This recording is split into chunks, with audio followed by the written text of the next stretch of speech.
ممنونم امام رضا کرام دادی تو حرمت، حالا این دست منو این همه لطف و کرمت.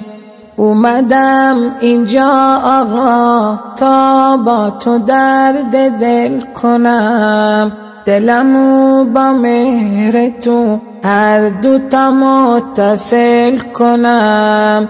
اومدم امام رضا تا که تو مهمونم کنی، به سرم دست بکشی یک بار درمونم کنی. زامنه آهو رضا لاله خوشبو رضا، زامنه آهو رضا لاله خوشبو رضا.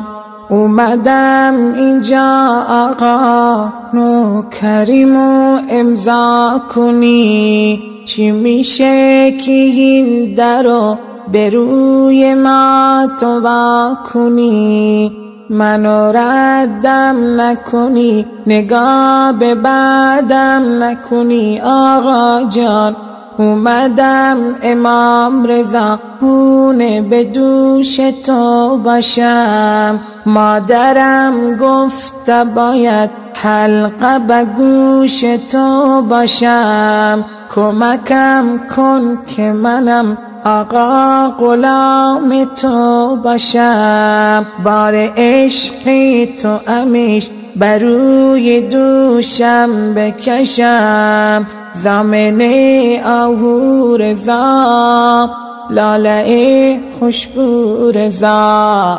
زامنه آهو رضا لاله خوشبو رضا. کاش که من کبوتری تو صحن با صفات بودم، سایبون حرم و گل دسته طلات بودم.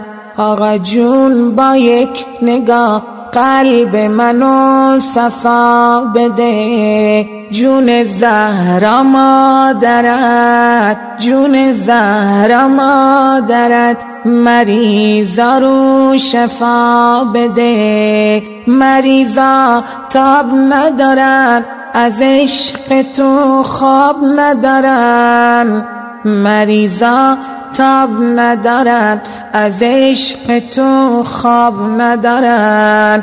زامنه آهو رضا لاله خوشبو رضا، زامنه آهو رضا لاله خوشبو رضا.